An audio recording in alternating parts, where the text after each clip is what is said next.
every chain. There's salvation in your name, Jesus Christ, my living hope.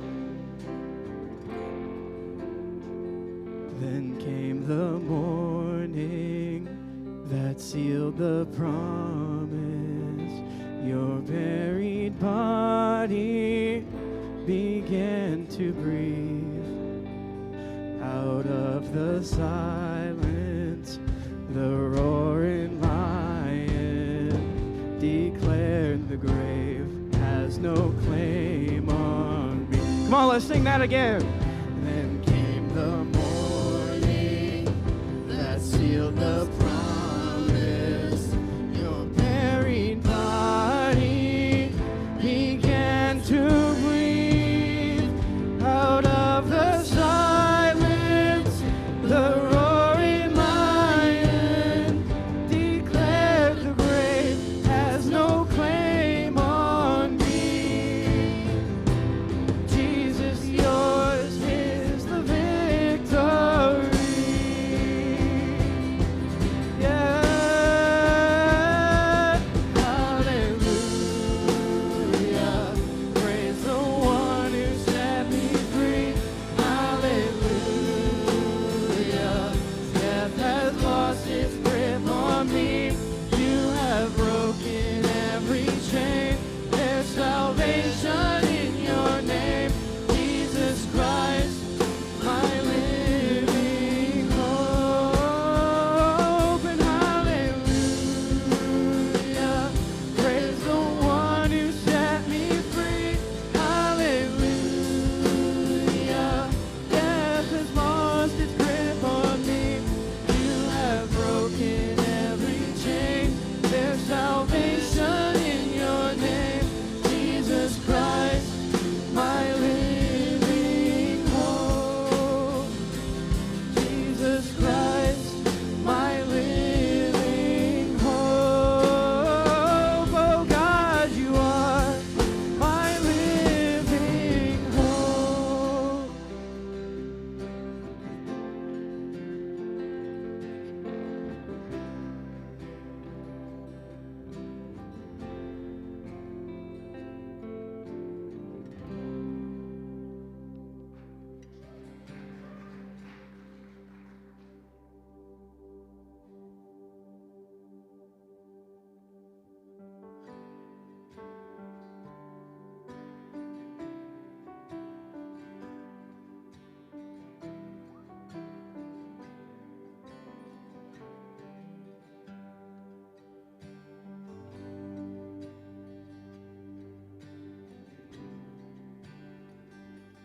Let the King of my heart be the mountain where I run, the fountain I drink from. Oh, he is my song. Let the King of my heart be the shadow where I hide, the ransom for my life. Oh, he is my song. You are good, good. Oh, you are good, good. Oh, you are good, good. Oh,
Church, let's sing this bridge together one more time.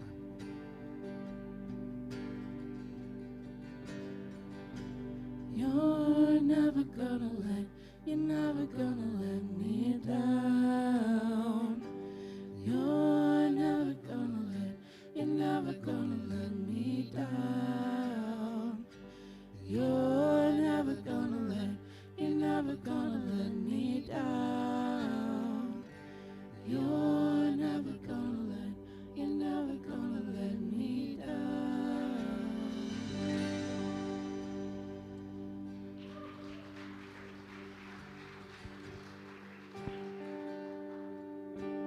What an amazing worship that was. Thank God for this band. Thank God for this church.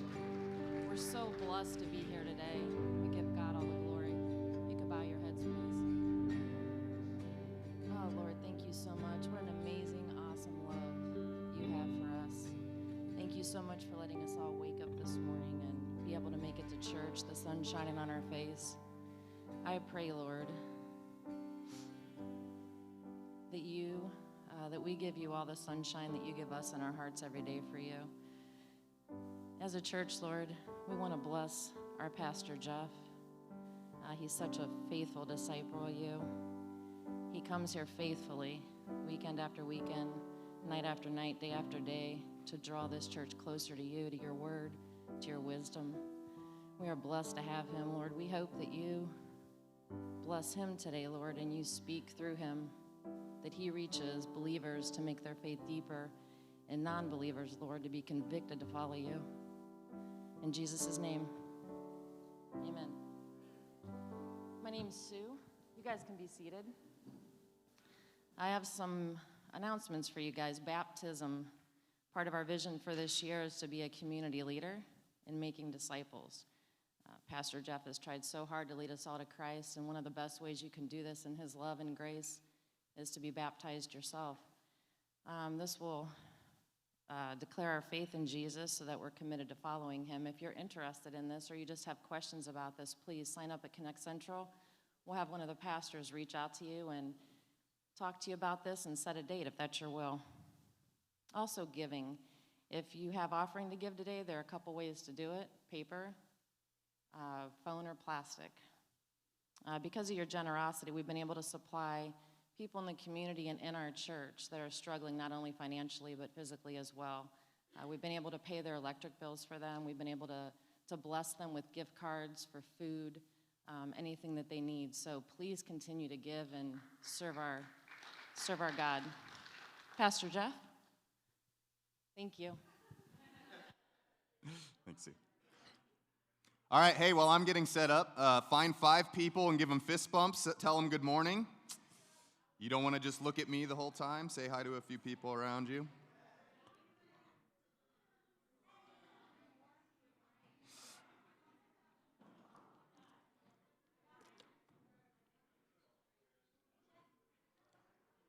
Air bump. Fist bumps are the germaphobe's handshake right there. We don't eat with our knuckles. All right, well, if you're joining us for the first time this week, you need to know that we're in a series right now called I Give Up, How to Surrender Your Way to Success. It sounds contradictory, but if you take a minute and step back and think about it, you'll see that in fact, the only way to success is by giving up the things that might hold you back. And what we see in the scriptures is in Hebrews chapter 12, we're told that the life of faith is actually a race. And in this race, it's not just an easy sprint through your backyard with your kids. It is a long, grueling, challenging endurance race. And in order for us to finish well, that means that we have to cast off every weight and everything that might entangle us, including the sin in our lives, and we need to throw those things aside. Otherwise, we're going to really, really struggle. We're going to struggle as it is, but we're really going to struggle if we try to cling to everything. And so what we've been talking about is how successful people, spiritually successful people, are people who know what to quit and who know what to cling to. And so that's what we've been talking about in this series. And so far, we've had 4 previous weeks of the series. We started by talking about Hebrews 12. 3 weeks ago, we talked about giving up excuses, how those hold us back in the life of faith. 2 weeks ago, we talked about how we need to give up living like we'll just drift into spiritual maturity. Like it's something that'll happen without any effort at all. And then last week we talked about giving up living to please other people. And so if any of those are things that you're interested in, if you missed a week or you just want to review, you can go back onto our YouTube channel, you can go back onto our Facebook page and find those live streams and you can watch those. But today we're diving into a new topic, and it's one that I know is going to be difficult, and so just buckle up, but this is what it is. To be successful this year, we need to forgive those who have wronged us. To be successful this year, we need to forgive those who have wronged us. I've shared many times now that my son, that I had the privilege of coaching his wrestling team last year and this year, and because I'm the coach and I'm also dad, what that means is that sometimes we'll bust out the yoga mats in the living room and they turn into wrestling mats, and so we practice moves, and unfortunately for him, because he's only 8 years old, is that he has to wrestle his dad as his drill partner. And one of the funny things that I've noticed has happened a couple times, I've taught him this move that's called a cradle. And what a cradle is, it's literally like you fold up your opponent like they're a baby and you rock them back and try to pin them. So that's why it's called a cradle, right? And so we fold them up like a baby and rock them back. Well, my son has little T-Rex arms because he's only 8 years old. And I'm huge compared to him, and I'm twice his height and I'm way heavier than him. And so whenever I'm instructing him on how to do this, there's been a couple really funny moments where he will bring my head and my knee together and he'll lock his hands up and he'll have me in it. And after a few seconds, he'll go, ow, ow, ow. And I'm like, what? He's like, it hurts. And I'll say, you're doing the move to me. I'm not doing anything to you right now. You're the one who put your hands together. You're the one holding it. If it hurts, just let go. And it's funny, but the reality is that many of us, I think, would recognize, not only biblically, but just really practically in our own lives, that unforgiveness is a poison. It's toxic in our lives. And yet we just absolutely refuse to just let go. That we're the ones holding on to it. We're the ones that are holding on to the bitterness. We're the ones that are soaking in our grudge. We're the ones that are, maybe seeking revenge for the people that have done us wrong. We're the ones that are sort of delighting in our anger in a weird and twisted way. And God has warned us in many, many ways throughout the scriptures that this is harmful primarily to you. Somebody once said that not forgiving someone is like drinking poison and expecting them to die. It's like you drinking poison and expecting your enemy to die. And in reality, you just hurt yourself in the process. And so today, we're talking about forgiving, but in the context of our series, what we're really talking about is giving up unforgiveness, like letting go of those things that people have done to us in the past. And we're going to be spending all of our time in one passage today, and in context, it's from Matthew chapter 18, and I just want to kind of give you the lead up to it because, if you read verses just by themselves in isolation, they don't always make complete sense. But in context, Jesus has been teaching his disciples about what to do if a brother or sister is caught up in sin. Like whether it's a sin against you or a sin against somebody else, somebody who's in the church, a believer in Jesus, what do we do if they're caught up in sin? How do we respond? And so he sort of walks us through this process of engaging with them. And the goal, of course, ultimately is restoring them, seeing them repent of that sin and restoring them to a full relationship with Jesus and a full relationship with the church. And so he's talking about sin. And as he's talking about it, what's happening is the wheels must be turning for Peter, this disciple that many of you have heard of. The wheels begin to turn because what happens next after he teaches about this is this. This is what Peter says to Jesus, and this is Matthew 18:21. It says, "Then, after this teaching, Peter came to Jesus and asked, 'Lord, how many times shall I forgive my brother or sister who sins against me? Up to 7 times?'" Now let's pause here for a second.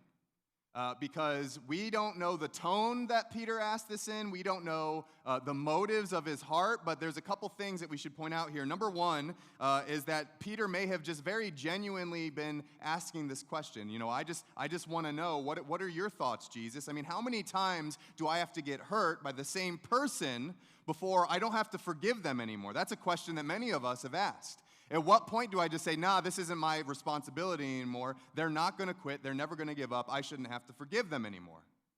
And so on one sense, there was probably this sort of genuine curiosity about what he should do with it. But second, some people have speculated that by the way he asked this question, that maybe he was trying to boost his own ego and his own image in front of Jesus. Now, we don't know this for sure, but the reason we're guessing this is because it's been said that rabbis in Jesus' day, they would tell you that you should forgive someone up to 3 times.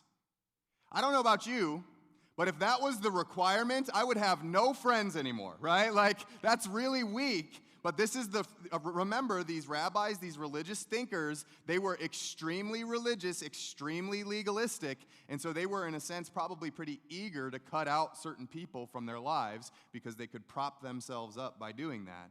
And so Peter, probably knowing this teaching, he says, hey, Jesus, check this out. Look how holy I am. How about 7 times?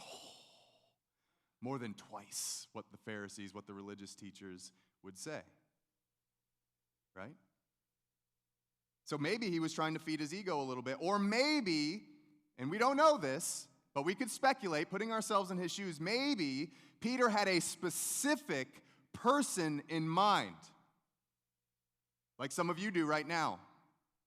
A specific person in mind where he is thinking, I need to be able to justify not forgiving this person who I've had such a hard time with over and over and over again in my life. And so what he's really asking is, Jesus, when can I finally cut this person off? Revealing, of course, that the problem often isn't that we can't forgive, but just simply that we won't. Forgiveness is so easy to talk about in theory, and it's so difficult to practice. So Peter asked Jesus this question, how many times should I forgive my brother or sister who sins against me? Up to 7. And Jesus' response is this. He says, I tell you, not 7 times, but 77 times. Now, there's a couple ways you could translate that. One is 77 times. The other is 7 times 70. So in other words, Jesus is saying not 7 times, but either 77 times or, for those of you who can do the math, 490 times. And so now let's just think about this logically for a second. When we're listening to Jesus, do you think what Jesus is telling us to do as his followers is that we should keep tabs and keep count of every time we've been wronged and forgiven someone so that we know finally when we're allowed to cut them off? You think that's what he's telling us? No. What Jesus is telling us through this sort of outrageous number that he throws at us is he's telling us that he wants us to lose count of how many times we've had to forgive someone. In the same way, and I'm getting ahead of myself a little bit, in the same way that God the Father has lost count of how many times he's had to forgive you. When I was dating my now wife we actually started dating in high school sweethearts, and now we're just an old married couple. She's not old, I'm old. But I'm going to get in trouble for that, so I got to rephrase. She and my in-laws, they introduced me to a card game called Rummy. And I don't know if you've ever played this game before, but they introduced me way back in high school. We started playing it, and it's a fun game. And one of the things that's interesting about Rummy is you don't just have access to the card in your hands, but there's like a community pile of cards that are face up that everybody can pick from, and you can play cards from that community pile. And one of the things my wife has told me is that she hates to play this game with me. And one of the reasons why she hates to play this game with me is because I don't only keep track of the cards that are in my hand, but I keep track of the cards that are in everybody else's hands too. So when it comes around to my turn, I'll be like, well, I could play this, but you have the ace, and so if I play that, you're going to do this, and you have the card I need, and so I'm just waiting for that. And so I'm like, and sometimes I'll even verbalize it, and I'll kind of throw people under the bus, and she hates playing with me. And that's okay, because I love being the villain in those stories, right? But here's the point. Right? In the same way that I'm keeping track of what everybody else has done to me, some of you are keeping tabs on all of the wrongs that people have done in your lives. In fact, I know of people, and I've had conversations, and I've seen people on Facebook who literally just every opportunity they have, they're just going to burn the bridge. Every opportunity. They just want to destroy the relationship. They want nothing to do with the person. They want to throw them away forever. And it's literally like, I wonder how they have any people in their life at all. And some of them don't. Some of them are going to go too far, and they're going to realize that they've cut everybody off because they were unwilling to forgive.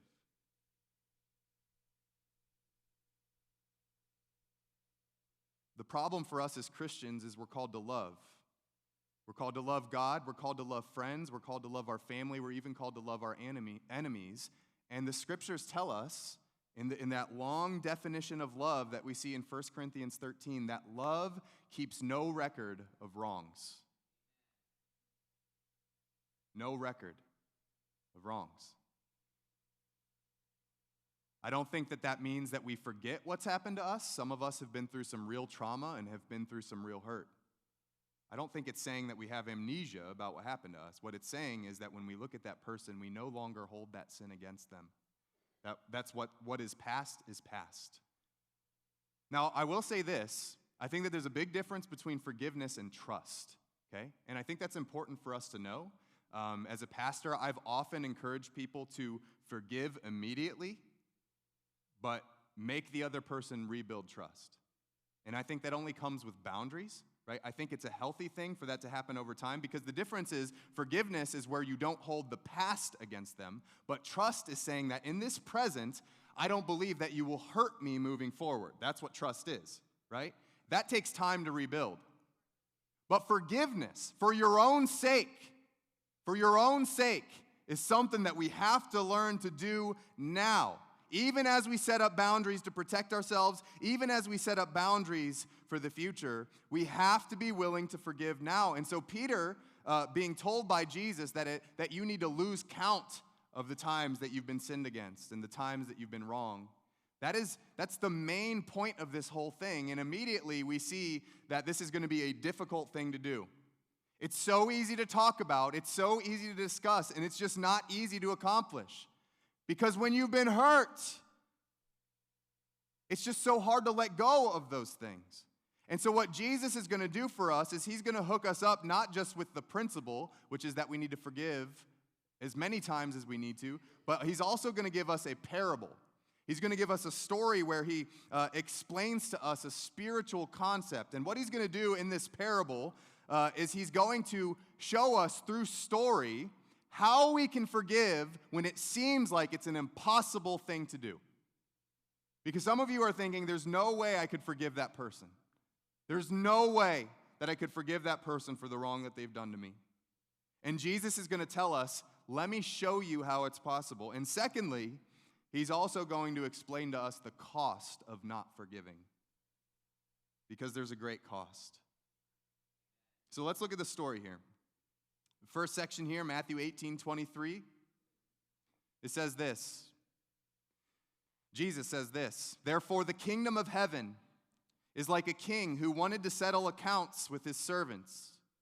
As he began the settlement, a man who owed him 10,000 bags of gold was brought to him.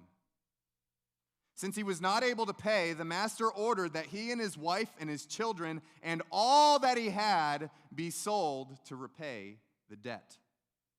At this, the servant fell on his knees before him. 'Be patient with me,' he begged, 'and I will pay back everything.' The servant's master took pity on him, canceled the debt, and let him go." In case it wasn't clear to you, God is the king in that story. You are the servant. God is the king. You are the servant.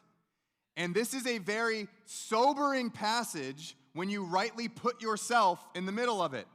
And it's mainly very sobering in three different ways. Number one, it reveals that our sin has indebted us to God in a great way. That we are debtors to God, that we owe God more than we can actually pay. We're told the NIV Bible has a good helpful note on some of these dollar amounts that we have here in the scriptures. It talks about 10,000 bags of gold. Well, a bag of gold, which would have been called a talent in Jesus' day, a talent was worth about 20 years' wages for a day laborer. So one of those bags is 20 years of income for somebody who is like the lowest of the low, somebody who is really truly a servant. working as a day laborer in that day, which means that 10,000 of those bags is worth about 200,000 years of life in order to pay it back. This is the debt that the servant is in. He owes 200,000 years worth of wages to the king. And so what Jesus is telling us through this parable is essentially that we should not any one of us in this room, no matter how bad or how good you think you are, should underestimate our sinfulness in the sight of God. Because there are people in this world who are going to, who are heading toward Judgment Day,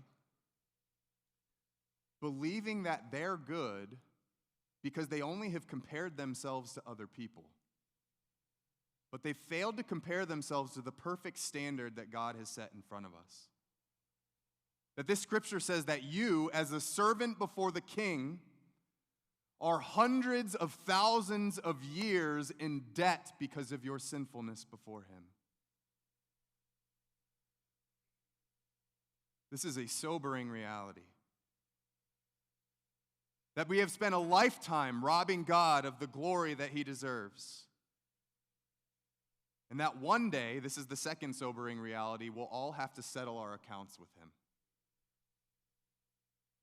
I know that there's some people listening right now who are thinking, man, this is so old school. But the truth doesn't change.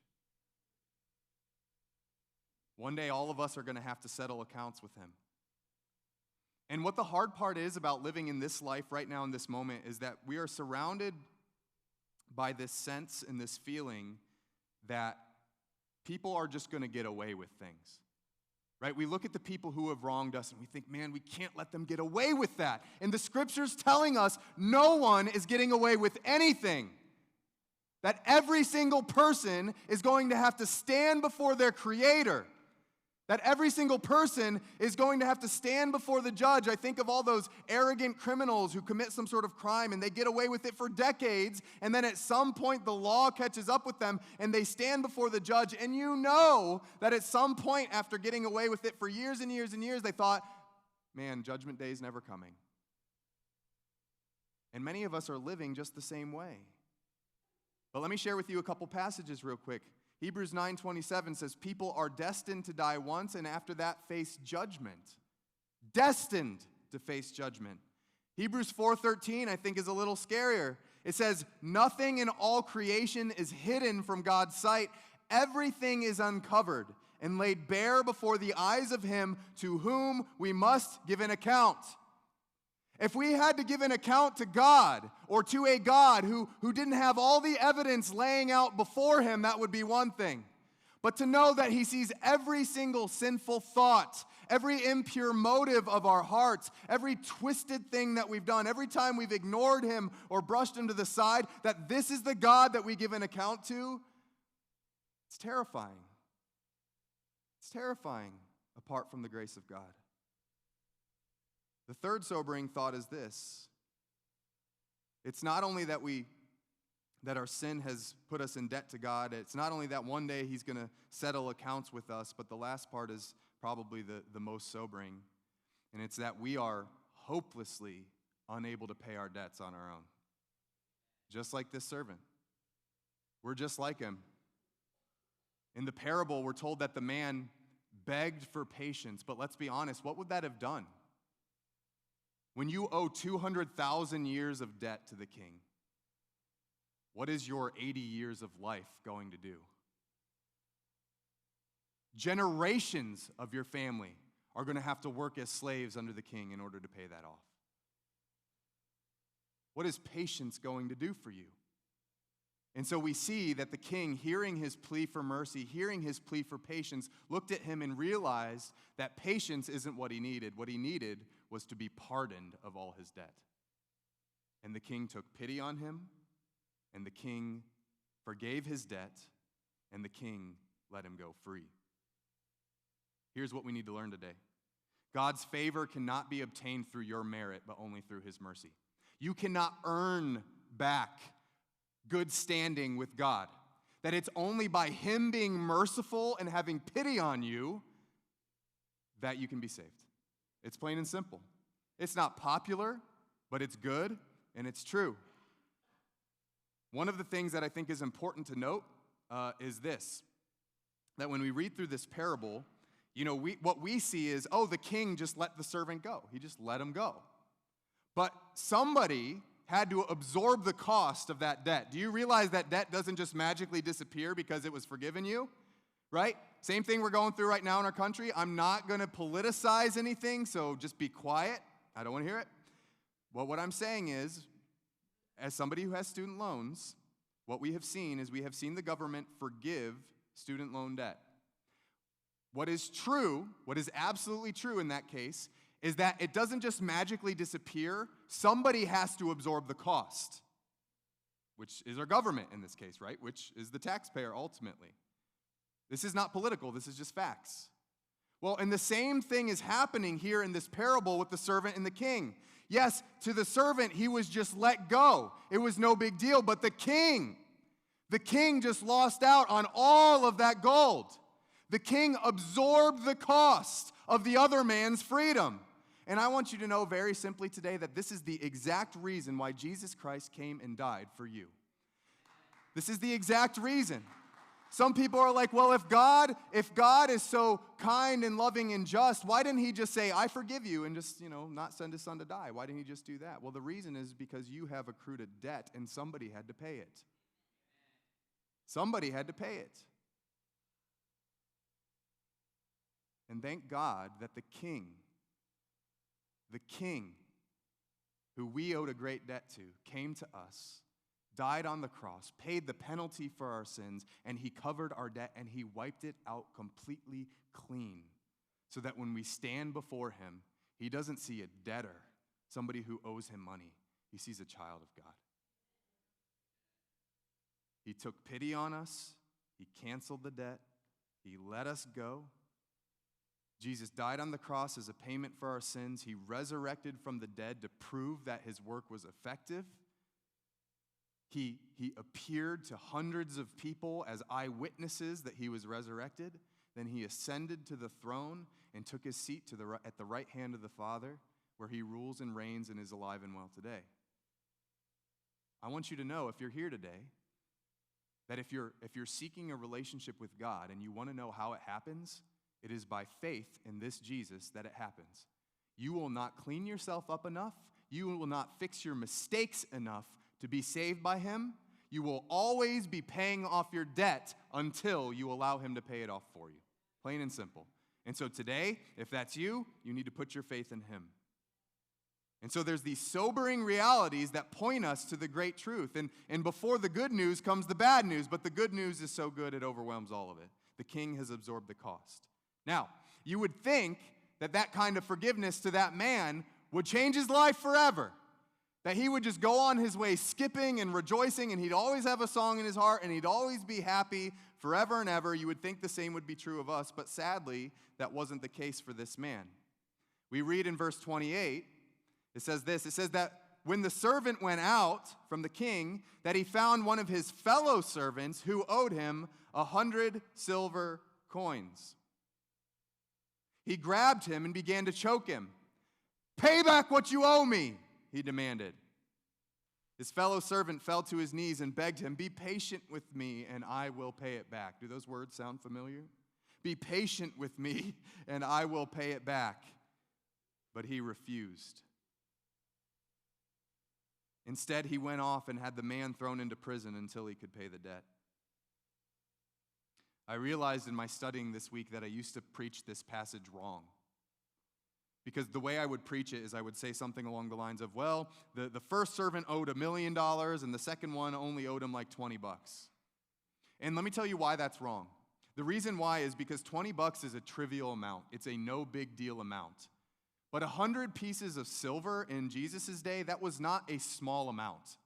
All right, so 100 pieces of silver, that's 100 denarii. Each denarii is a day laborer's wage. And so this is the equivalent of about 3.5 months of wages, right? So the amount that the servant owed him was a lot. 3.5 months of wages is significant. People work hard for that.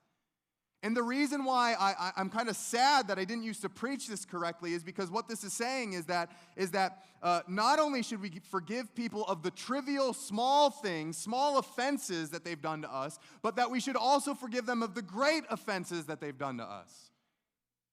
This is not a small amount of money. It's a large amount of money, and if we're comparing the debt to sin, then what we're saying is, or what Jesus is saying rather, is that if we're going to forgive people, it can't just be for the little offenses, it has to be for the big things too.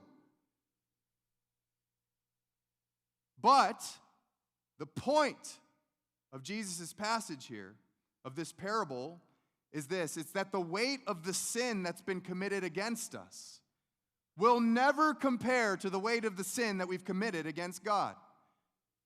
That's what he's showing us here. That we've committed all these bags of gold against God, and that the other people who have sinned against us, the worst of the worst, have committed only 100 pieces of silver. That the weight doesn't even compare.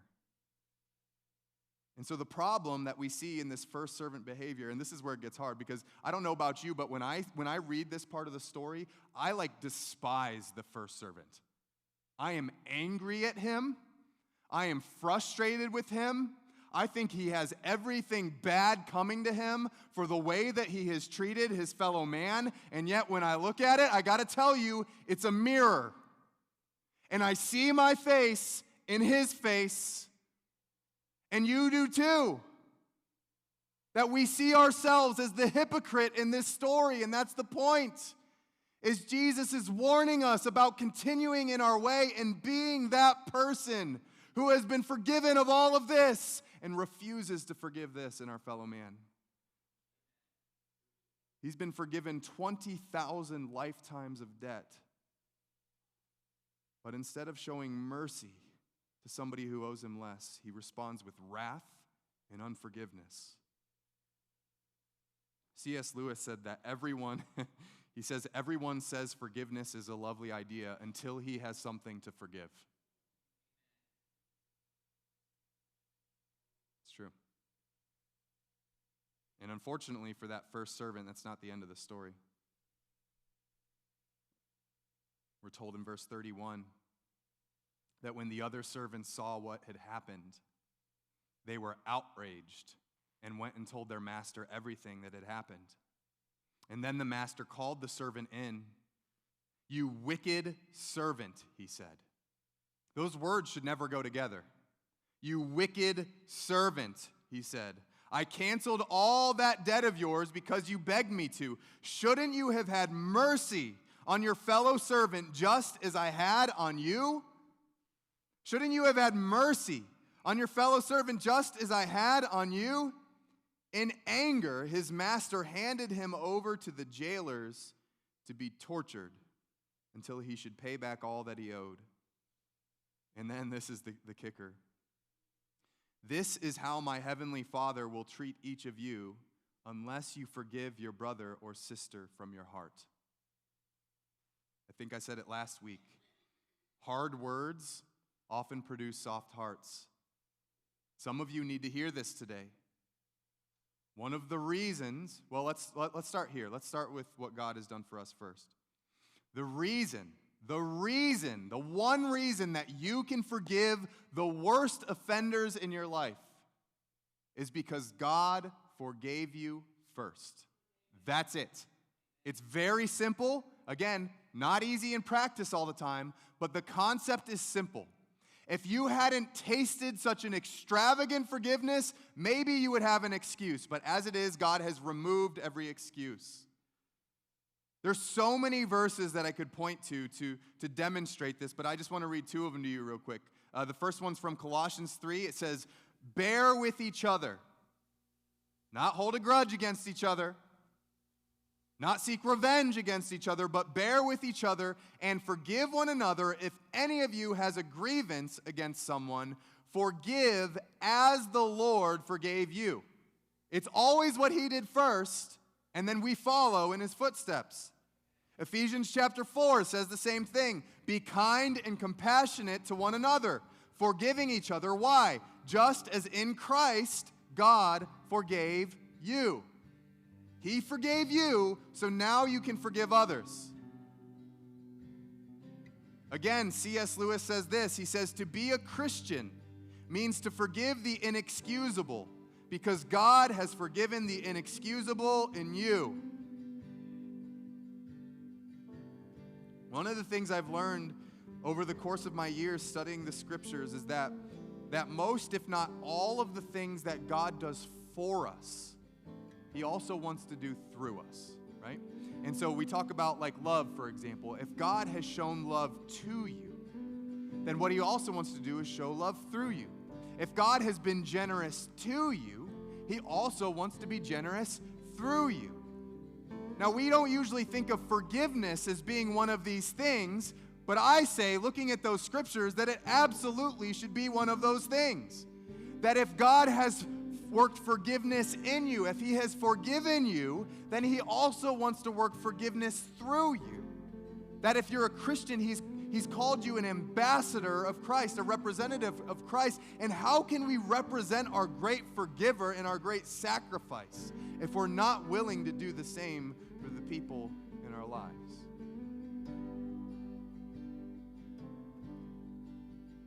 God has been more merciful to you than you ever could be to anyone else, because your sin has been more offensive to Him than anybody else's sin could ever be to you. Which means we should look at the situations in our lives that have most harmed us and the people who have most come after us and wrecked us, and we should think that man, if that is the damage that has been done to me, what a humbling reality to realize that I have caused greater harm to God and His glory in my life. It takes some degree of maturity to even begin to understand that. And then the hard thing, of course, that He tells us at the end of this, his application point is that God will not forgive those who do not forgive others.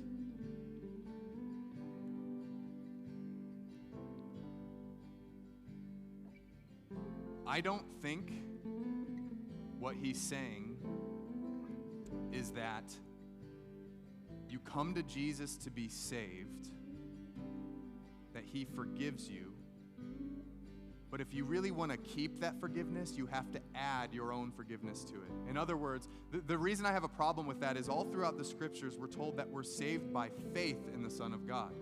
It's not faith in Jesus plus this good work of forgiving other people, right? It's not faith plus works equals salvation. It's faith alone. And so the way that I understand this is that those that are truly saved will wrestle with this idea of forgiveness enough that they will have such a great and vast appreciation for what God has forgiven them of, that it will, again, pour out of them into the other areas of their lives to where they pour it out even on the worst people in their lives. And I don't think Jesus is telling us that this should be an easy thing. I don't think that Jesus is telling us that this shouldn't be a process that we have to work through. The Holy Spirit refines us throughout the course of our lives. We're not just like fixed the second we're saved. We have to wrestle with this stuff. But I believe that those that are truly saved, those that actually understand the grace that God has given them, must extend that grace to other people. We must.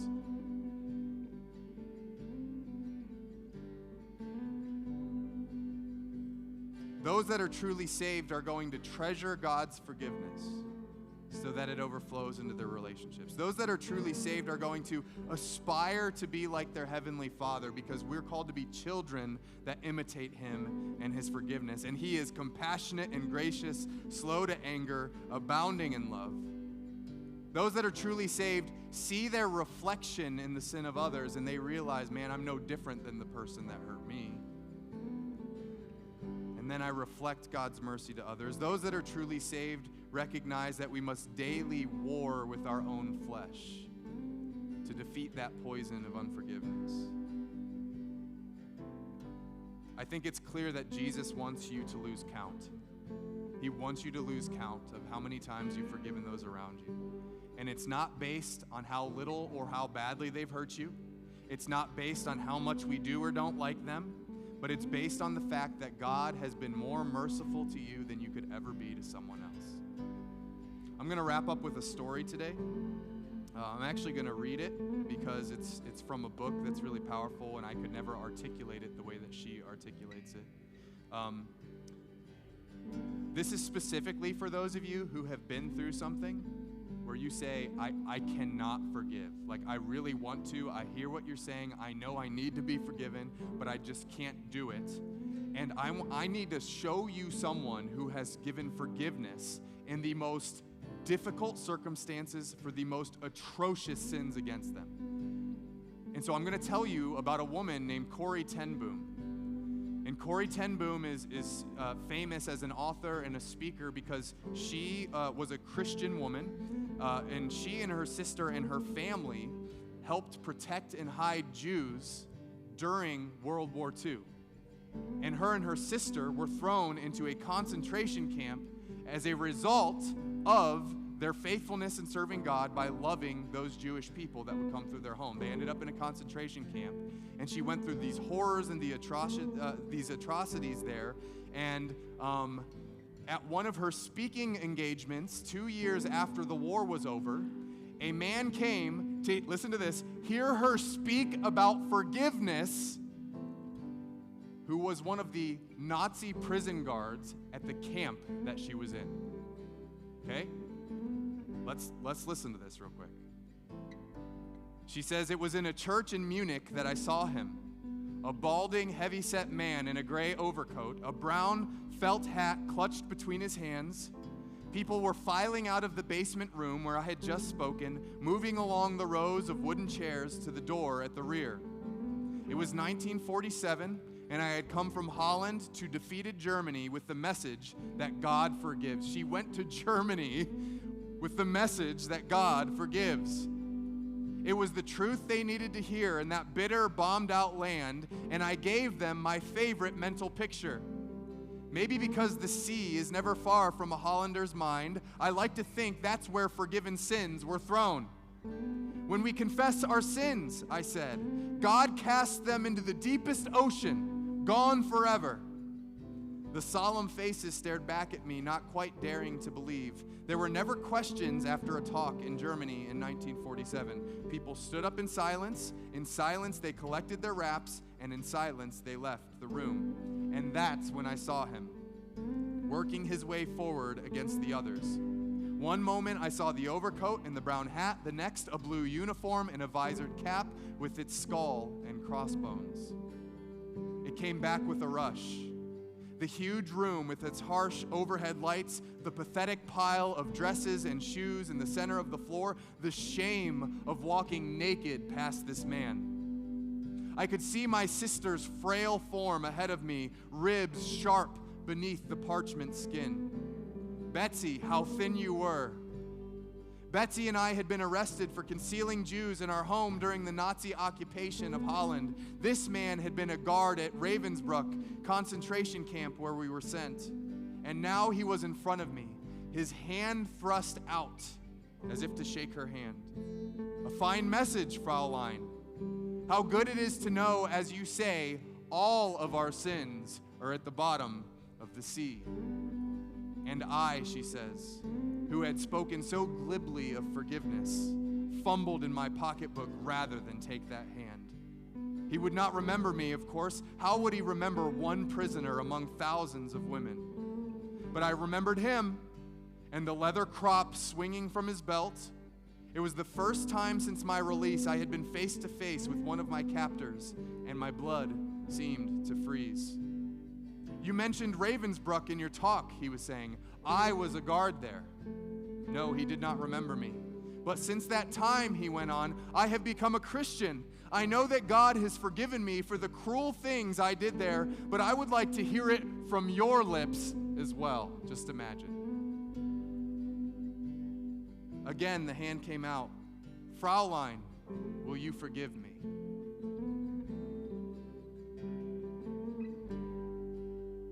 And And I stood there, I whose sins had every day to be forgiven and could not.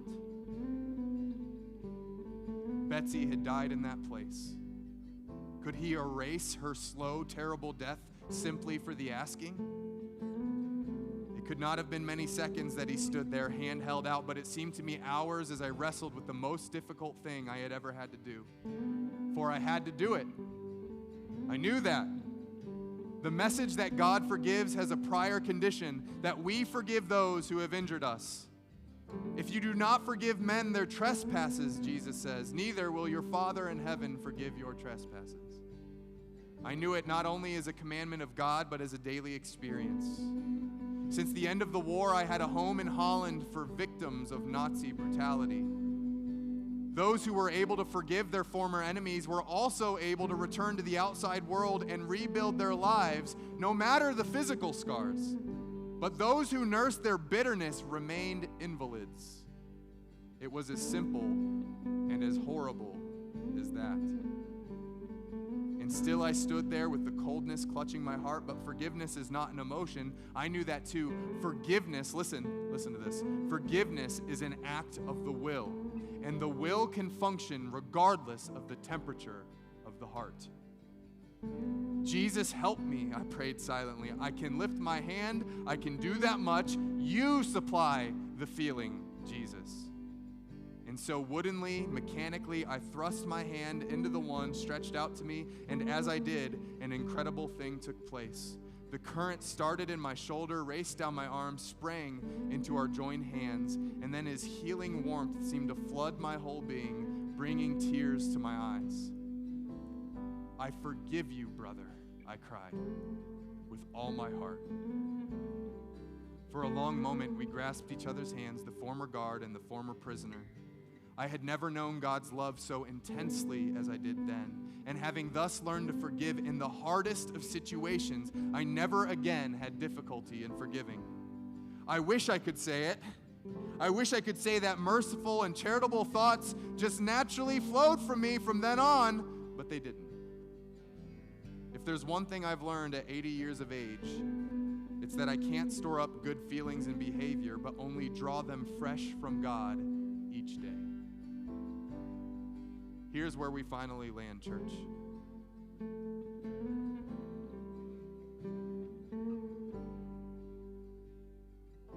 There's no way that we can forgive the worst that's happened to us if we haven't received the forgiveness of God, or we don't understand the forgiveness of God for ourselves.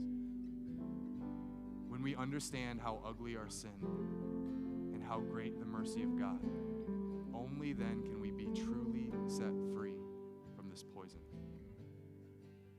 And there's going to be some days where, like she says, it's going to have to just be an act of the will, even though you're not feeling it.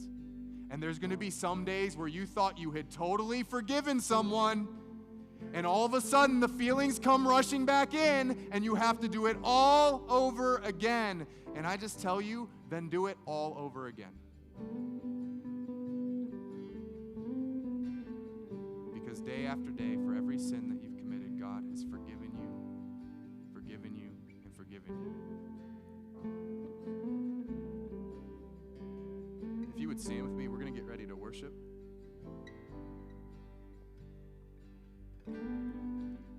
I've talked pretty frequently recently about how this year, with our vision that we have, that we need to regain a corporate sense of prayer. And so if you need to seek God's help in forgiving, this altar is open. You can come forward. You can come forward to pray with other people. You can come forward to pray for something that's totally unrelated. But I just want you to know that this is a space for you while we're worshiping. You can come forward and you can let go of all of it. And so if you need to do that, take advantage of it. We would love to pray with you. But I also need you to know, once again, that if you're someone who's here today and you don't have a relationship with God, I want you to know it's not because you're not good enough. The reason you don't have a relationship with God is you haven't yet put your faith in Jesus for your own forgiveness. That Jesus alone can reunite you to the Father, And that if you will put your faith in him, even right now, you can begin to have a relationship with God, and you can know that your future is secure. And then you just get the privilege of learning to walk with him every single day for the rest of your lives. And so if that's you, that's something that you need to do in your heart now. And so we're going to pray together right now. I'm going to pray. Feel free to use this altar, and then we'll worship, and then I'll wrap things up at the end. Father God, we come to you right now. We just thank you for the wonderful privilege of standing in your presence, of being here together, of hearing your word proclaimed. And God, the reality is even though it's a privilege, many of the things that we heard today are not easy to bear. But God, I pray that when we're struggling to forgive, when we're struggling to let go, when we're struggling to let the past be in the past, I pray that we would be reminded of the outlandish, extravagant mercy that you have shown to us. That when we were at our worst, you didn't love us any less than we were when we were at our best. And so, God, I pray that you would set your people free from the shackles of sin today, God. The sin of unforgiveness, the sin of refusing to let go. Set us free of sin. I pray for those that are here today that say, you know what, I wasn't a Christian coming in, but man, I'm ready. I'm ready to know this Jesus. I'm ready to put my trust in him. God, I pray that you would just put faith in their hearts.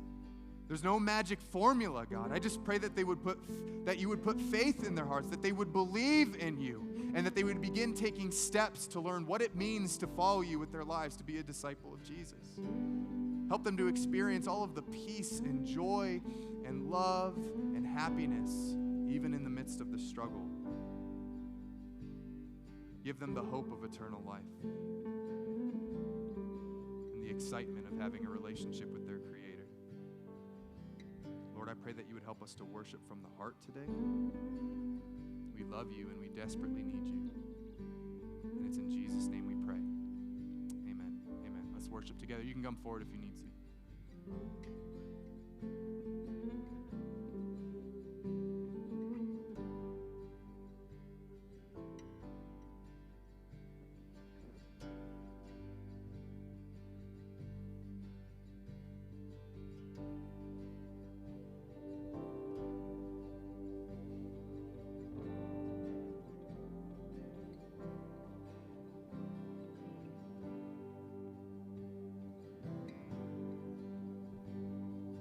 Why would I worry when giants come calling my name?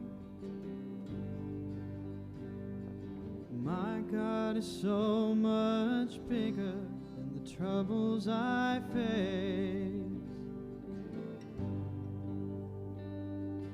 Why would I hunger for power or riches or fame? My God is so much better than all of these things. And I won't be shaken. I won't be moved. My God is faithful. His promise is true. So I'll speak to the mountains. Oh, it's time to move. 'Cause my God is bigger, better, stronger, greater than you. My enemies scatter, 'cause they know the battle is done.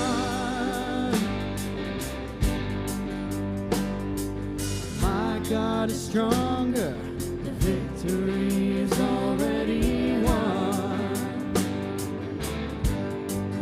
Yeah, he died for my ransom and rose up on the third day.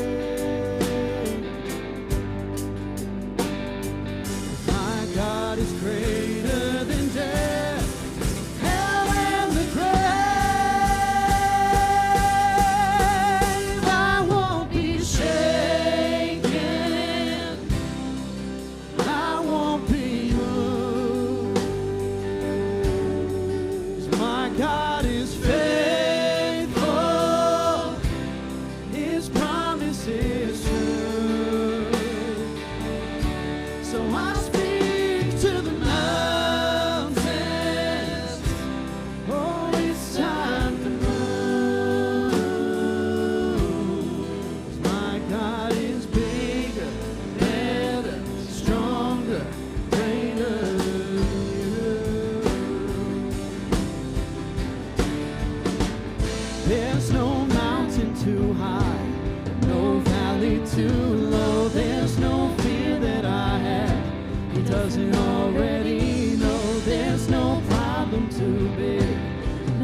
strong. There is nothing for God that's impossible.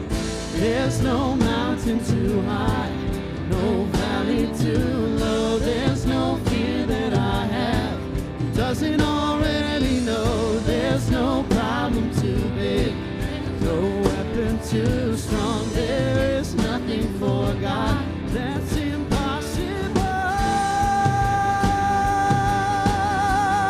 I won't be shaken.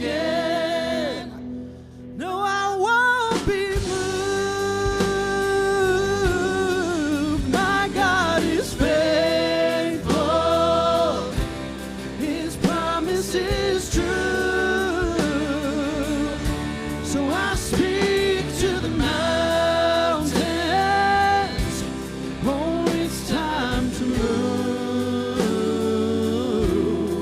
'Cause my God is bigger, better, stronger, greater, bigger, better, stronger, greater, bigger, better, stronger, greater, bigger, better, stronger, greater, bigger, better, stronger, greater.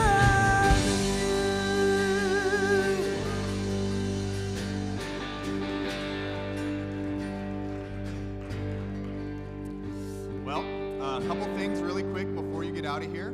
Number one is if you put your faith in Jesus today, you need to know what your next step is. That's the first step. That's the big step. The next step is to tell somebody about it. And so here's what I'm going to ask you to do. If that's you, I'm going to invite you to go to Connect Central on your way out and just tell them that you want to find out more about baptism. That is something that all believers are called to do. And so if you need to do that, you let them know, and we'll have a pastor call you, let you know about that. Secondly, if you have kids in Kid Zone, things are going to be a little bit different this week because we wanted to let them run out some energy. And so your kids are actually downstairs right now. So if you have a Kid Zone kid that you need to pick up, you can actually go downstairs through that door to my right, and it'll just kind of snake down, and you can go and pick up your kids down there. And then lastly, of course, is giving. If you have an offering to give, don't forget to do that on your way out. All right, that's all I got. Love you guys. Have a great week. Thank you.